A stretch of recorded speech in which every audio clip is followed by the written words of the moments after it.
Given that Azure Data Studio is about to go end of life, I figured it was nice giving it a send off with one of the last videos we'll ever see it in, probably.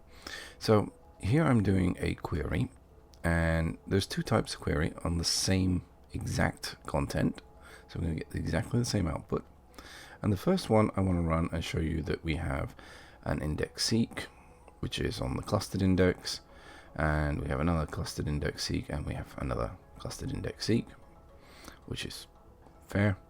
Then we're going to run the same query with one minor differentiation. Instead of dynamically configuring the query date, we are going to go ahead and declare the query date and then call the declared string. So in this case, declared date.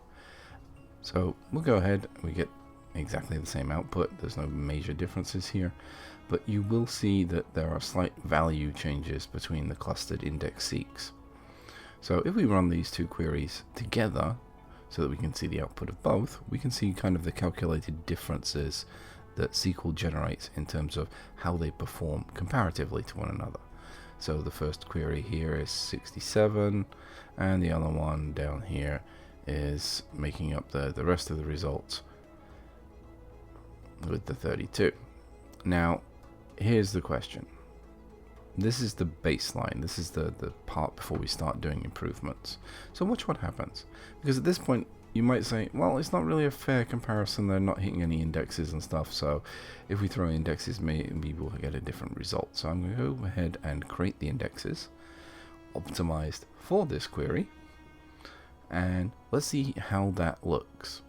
So now we can run the first query, and we'll get the query plan. We'll have a quick look at it, and we go, okay, well, we're now getting still a scan, and finally a seek. So a little bit of improvement, but not hugely.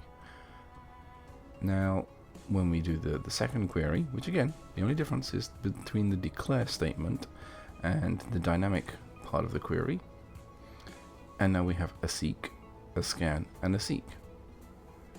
So what happens when we do a comparison again? How do these two compare?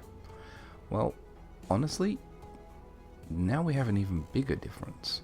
So previously we were looking at a 67 versus 30. Now we're looking at a 73 versus a 26. So comparatively, our second query is now way faster.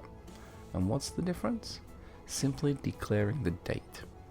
And this is something I wanted to point out. When you're using date strings, please declare them. And that way in your query, they will work so much more efficiently because they will hit the indexes. Don't make functions and declared values dynamic.